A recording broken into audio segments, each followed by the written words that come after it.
Chair recognizes Representative Consalvo of Boston.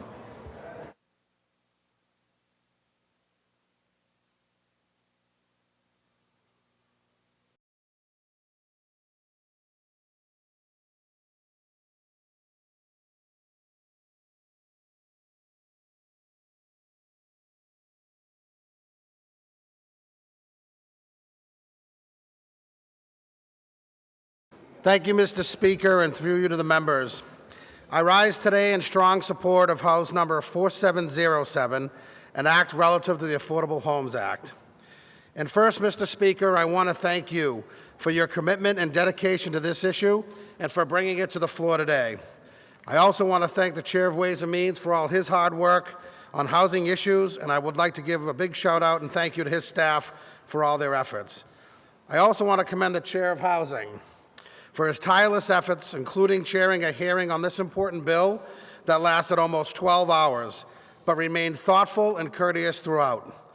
I thank his staff immensely for their help as well.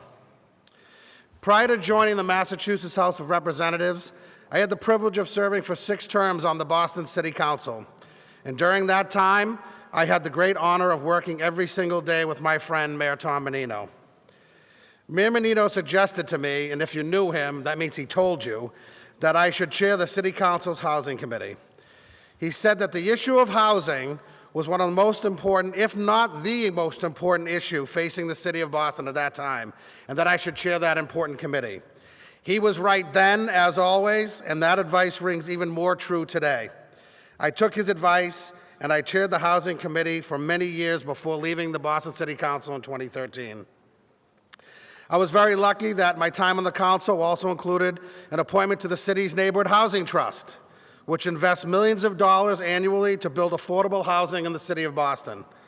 As a trustee for many years, I voted on hundreds of projects which helped shape the city's affordable housing landscape during a time in our city's history when it was needed so desperately. When I left the city council, I was very lucky. I was honored and grateful to serve in the administration of Mayor Marty Walsh as director of the City of Boston's Boston Home Center. The Home Center is the city's agency that helps Boston residents obtain, retain, and maintain homes in Boston. The Home Center oversees all the city's home ownership programs, helping thousands of people every year in every neighborhood of the city of Boston achieve home ownership. Additionally, I was able to serve as Mayor Walsh's appointee to the City of Boston's SEIU Local 888 Affordable Housing Trust Fund, which provided increased housing opportunities and worked directly with this union's members to provide housing in the City of Boston. As you can see, the issue of housing has helped shape my public service career. That's why I asked to serve on the Joint Committee on Housing here in the legislature, and I thank the Speaker for that opportunity. And that's why I believe so strongly that this historic vote today is one of the most important votes that I will ever take. And that's why I'm excited to vote yes on this bill and before us and share with you a few of the many reasons why. As all of you know, this bill allocates a once-in-a-generation $6.2 billion to address housing needs throughout the Commonwealth. And while there are so many incredible benefits in this bill, such as supporting housing for our veterans, as well as allowing creative ideas like ADUs, which I support strongly, among the many other things in this bill, it includes several priorities that I have been proud to advocate for during my time as a state representative. Mr. Speaker, I applaud the bill's allocation of $2 billion, $500 million more than the governor requested for public housing developments across Massachusetts. This has been one of my top priorities since entering the House. My district, in fact, includes 3 public housing developments run by the Boston Housing Authority, and of the 3, 2 are state-funded. So I'm excited about the opportunities that's going to provide the 2 state-funded housing developments in my district. For the first time in a long time, this allocation will make much-needed investments in our public housing stock that will allow the residents in my district and in all of our districts to live in public housing that is safe, warm, dry, and built to meet the climate challenges that the housing community is facing. The residents that live in public housing throughout the Commonwealth deserve nothing less. This legislation also makes important investments in home ownership opportunities so that more people than ever can obtain the dream of having their own home. Home ownership is still the ultimate wealth builder, and for far too long, This dream has been out of reach for too many people. With the line item for the Affordable Housing Trust Fund of $50 million, that will be made available for creating and maintaining opportunities for home ownerships for first-time home buyers all across the Commonwealth. In addition, this legislation creates an important new homeownership tax credit designed to produce affordable homes for the first-time home buyers earning not more than 120% of area median income. These types of investments have proven value.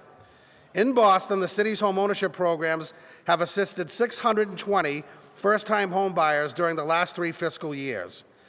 These programs have provided close to $14 million in down payment assistance, and 64% of these buyers were BIPOC households.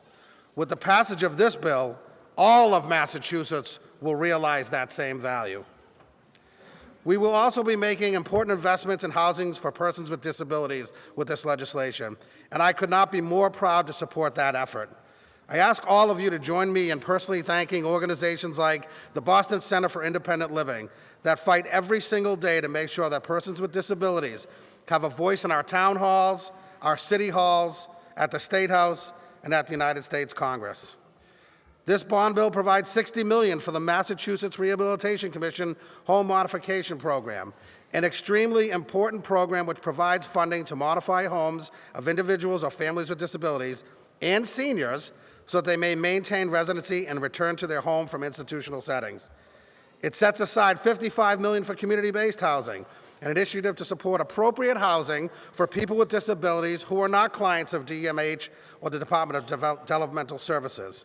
And the bill allocates $70 million for the Facilities Consolidation Fund, which supports the development of appropriate community-based housing for Department of Mental Health and Department of Developmental Services clients. And that's an increase from a $65 million capital authorization in 2018.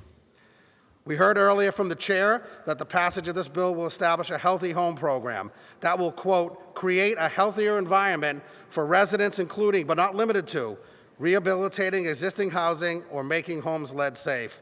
And I'm thrilled that this is in this bill and that the chair brought this up when he spoke. And I am thrilled to support this because I know firsthand just how important this issue is. Unfortunately, lead paint remains a persistent environmental threat due to the age of our housing stock and the harsh weather conditions we experience.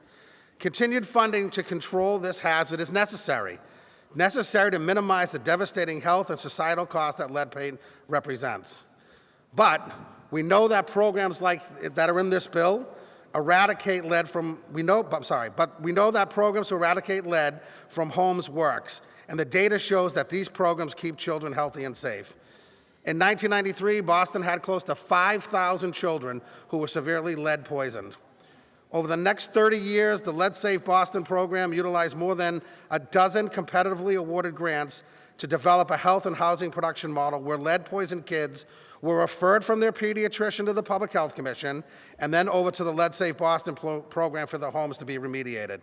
Since that time, the Lead Safe Boston program has de-leaded nearly 4,000 units of residential housing, and per the Boston Public Health Commission's most recent data, the incident rate of severely lead-poisoned children has dropped to 2 in 2022. Today, this bill will continue this important effort, not just for the people in the city of Boston, but for all the people across our Commonwealth. Mr. Speaker, this is a great bill, a bill that will show the people of this Commonwealth that we are serious about housing, and will also show that, once again, Massachusetts will lead the nation on one of the most pressing issues of our time. I'm proud to cast my vote in favor of this important bill. Thank you, Mr. Speaker.